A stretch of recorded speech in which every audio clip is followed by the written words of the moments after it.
Hey everybody, welcome back to Drinks and a Movie. Chris Hamker back with you. Today we'll be talking about King Arthur, Legend of the Sword.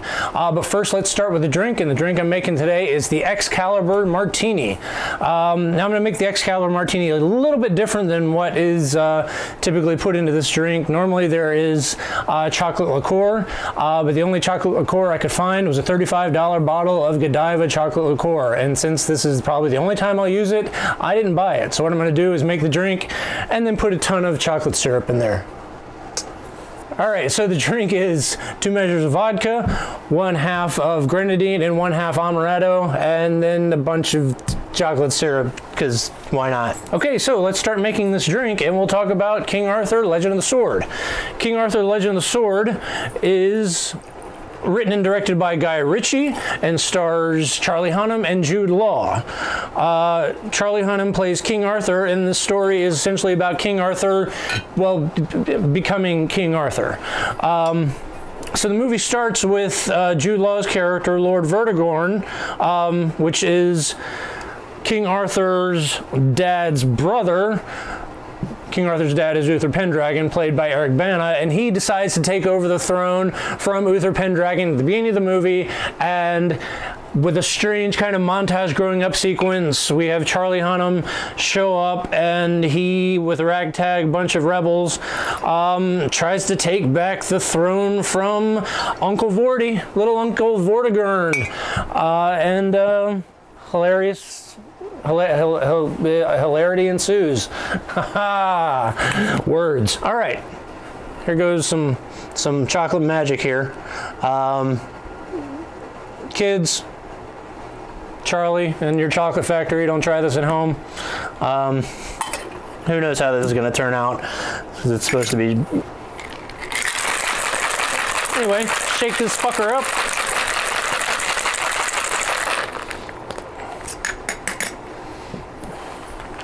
And pour it into a martini glass. It looks like blood. All right, so cheers everybody.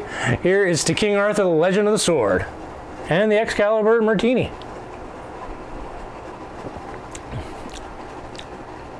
Okay, so honestly, this is kind of delicious. So I did it.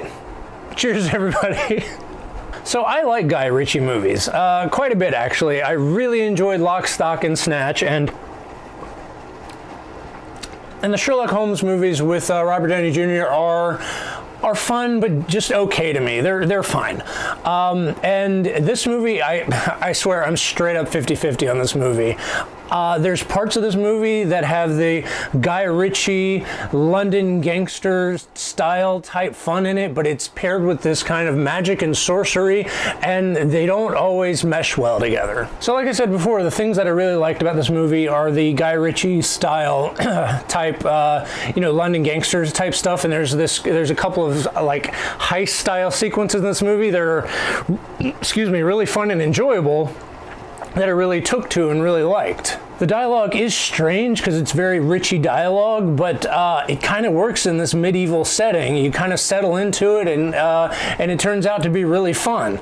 Also, this movie's very funny. Charlie Hunnam is actually very good in this. Normally, I hate this guy, and look, I don't want to hear all you Sons of Anarchy people. I don't want to hear it. I watched a couple episodes. He's horrible in that too. So stop it. But I normally hate him, and he's actually quite good in this. He's paired with a couple of good actors that he ends up joining up with, like Jimon Hunsu and Aidan Gillen, who plays Littlefinger on Game of Thrones. They're both very good and fun to watch. And the movie was also very kinetic, and of course it is. It's a Guy Ritchie movie, and it worked really well in this instance. So this brings me to some of the things I did not like about the movie, which are the Guy Ritchie style paired with the sorcery and magic. The problem is the sorcery and magic just isn't done it just isn't done well in this, honestly. I mean, the effects are pretty good, especially in the first scene with the giant elephants you see in the trailer. That stuff is really good, and there's a bit with these like siren type creatures that I thought were really good and effective, but otherwise the special effects were actually quite poor. There's one part in the movie where Arthur has to go on this kind of vision quest, a la Luke Skywalker from Empire, to go like find himself, and I think he just found his way to the Princess Bride's fire swamp, because there are literal ROUSs there. I mean, it was silly and ridiculous, and not in a good way. And then the last half hour was just this wall-to-wall mess of CGI, kind of like Van Helsing, where everything just becomes CGI, and it's not even very good CGI, and it was a real big letdown. Also, there are parts in this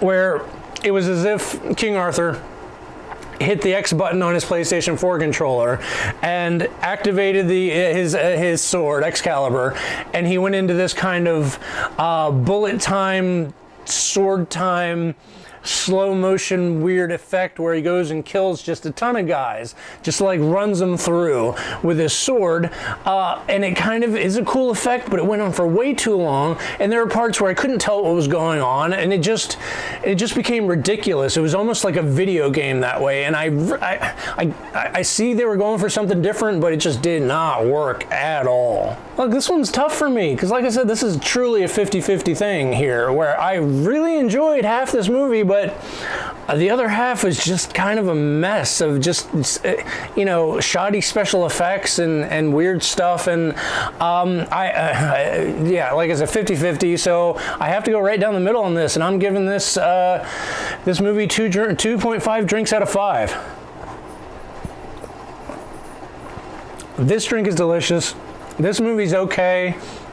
If you can get past all the special effects bullshit, then good for you. Hey, in the comments below, let me know what your favorite kind of King Arthur movie was. Excalibur's pretty awesome. It's still probably one of my favorites. And if you like this, please like, share, subscribe down here at the bottom.